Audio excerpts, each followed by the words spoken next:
What's up, guys? Welcome to the channel. So today I wanted to just talk about a steering issue I had. At this point, I kind of didn't film when I started. I kind of just started working on it, and after kind of figuring out what the issue is and what was kind of going on, I decided I should probably make a video now and kind of explain this. So if anyone else has this problem, then you kind of get it figured out. So what I have here is the intermittent steering shaft for the Corvette. Just kind of looking at, just kind of explain what we got going on here. This end right here is the end that goes onto the steering rack, and then this end is what goes onto the actual steering column. And so it goes right by the headers and stuff, kind of like so, and connects.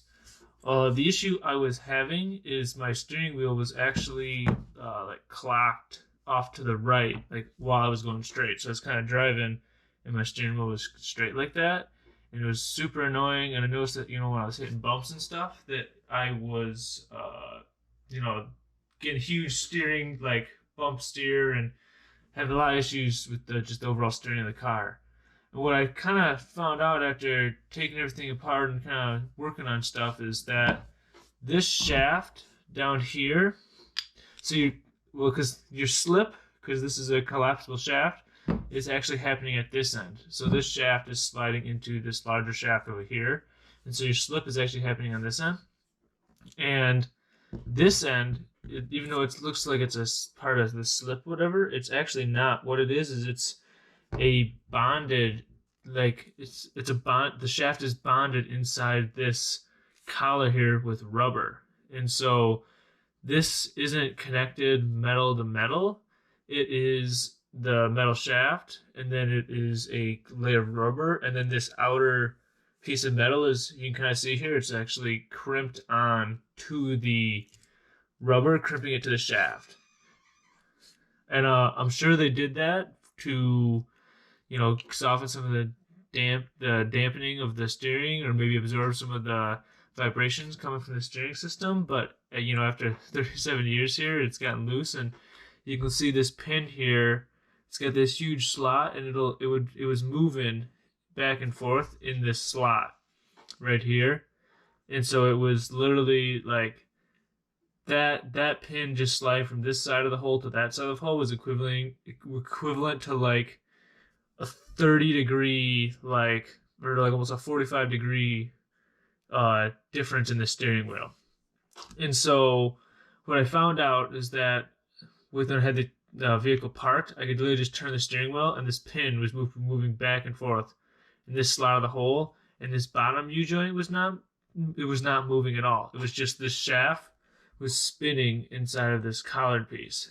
And so I found that when I had it aligned recently, that they aligned it with the pin over here. And so, because when I would turn this back to the side, my steering wheel would be straight, my tires would be straight. And so to remedy this, because I was having a heck of a time finding parts, I noticed that as I was looking for like a replacement shaft online, or even an upgraded one, obviously, because it's been 37 years, I'm sure they got some new technology or some of that stuff. I was having trouble finding something that wasn't like super custom, and I didn't really want to go down the route of having taken it to a custom shaft shop and get something made. And the thing is too, is my U-joints feel great. Like there is no play in my U-joints at all. And so I was like, man, am I really gonna, they really can't get any more use out of the shaft. Like there's no way to fix that. And I was reading some on the forums, and a lot of people, what they did is they would drill just like through here and pin it similarly to how they did this part right here, but it would be like tighter. You wouldn't have this huge slop of the pin in the hole here. It would just be like a super tight through here. And I thought about doing that, but I was concerned that I would just eventually, because the rubber is not restricting any rotation anymore, I was worried that the rubber was going to, the shaft would just eventually just wear the edge of the pin out, wear the edges of the metal out, and I would have the same problem, because I don't believe that this metal is real thick on this part, because it is crimped down. And so since it's crimped down, I kind of get the feeling that it was on the thinner side, and just kind of looking at it over here, like on the very end, it just seemed like it was not it just sounds, I don't know, it just like sounds and feels kind of thin. And I thought I would be doing this again. And so I didn't find this, I couldn't find this anywhere where someone had welded the shaft. But what I ended up doing is welding the shaft. It's kind of hard to see in the light. Hopefully you would focus. But I welded the outside of the U joint, this U joint, to the shaft, because this shaft is starts here and it comes all the way through this and comes out this side. And so I actually welded it right in here. Let me see if I get some little extra light on that so you can kind of see it. Yeah, there you go. I welded it right on the edge in there, and I did that on both sides, right in here. And I'm hoping it's gonna hold up way solider. And I got solid, I got a solid shaft here and then a solid U joint, and I'm hoping that is going to keep it way solider for a longer amount of time, because I'm not gonna worry about a pin wearing on here. And plus, like I said, the U joints felt good. And so I didn't want to just scrap them for no reason. And with just doing the little welds here, I didn't get too hot or anything. I didn't I didn't put any extra heat in the U-joint or anything. And I kept it far away from this. And so everything still feels good up here. No issues like that. And I'm thinking it's going to be real solid. And of course, it was all rusty. And so I threw a quick coat of paint on it. Not the world's best paint job, not arguing that it is, but it's not doesn't look rusty anymore, and it's just overall just a little bit better looking. So I'm going to get going on installing this in the car now, and kind of showing you the opposite of how you take it out, and that way you can kind of figure it out. But it's super simple. This end slides on the steering column. This end slides on the this end slides on the steering column. This end slides on the steering rack. And then there's just a clamp bolt on this side, and then on this side to clamp together. But let's take advantage of this nice weather and get down to the car and throw it in. So I got the shaft back in here, so I can kind of explain what's going on here. But you can see that's the top. Sorry, kind of hard to see. See, there's a bolt. Let's see here. Right, you can see the U-joint there. Or not the U-joint, but I guess the U-joint. But you got the joint there, and you got your bolt right at the top there. That's what bolts it to the steering column, based on how you aligning it up with the double D shaft. And then the bottom is right down here. You can kind of see that as well. And then that's got the bolt as well. And then the extension is in the middle here underneath this plastic cover, like that. The plastic cover slides all the way up there on top of that shaft, but I wanted to put it on now while I was doing it, because I found that I literally could not get this cover off until I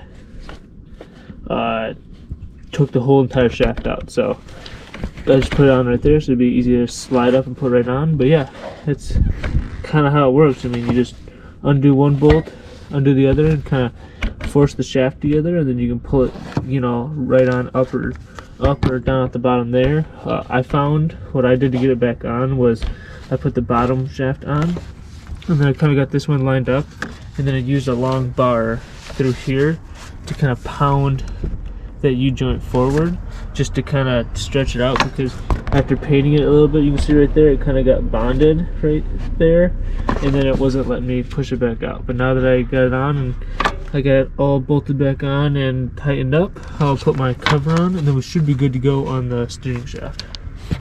Hey guys, I just took it for a drive to test out the steering after I got everything all buttoned up, and it drove awesome. I guess I didn't realize how bad my problem was for a long time, because I felt like the car was jumping around, and I felt like I knew I needed new shocks, and I thought, oh man, this thing's bumping around like crazy because the shocks are so bad.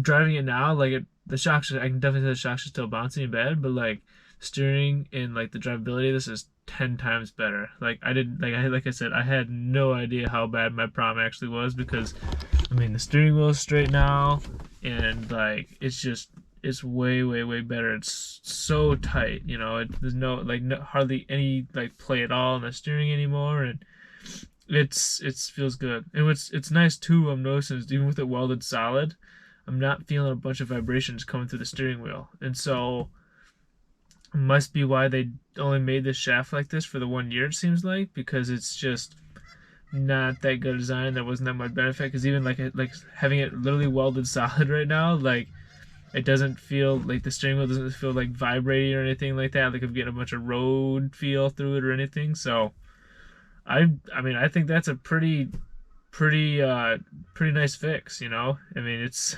I mean it's welded solid. I'm never gonna have to worry about it, and should be pretty decent. So that's kind of what I did for the steering shaft. If you guys have any questions or anything, let me know. But I think this is going to conclude our video. So thanks you guys so much for watching, and I'll catch you next time.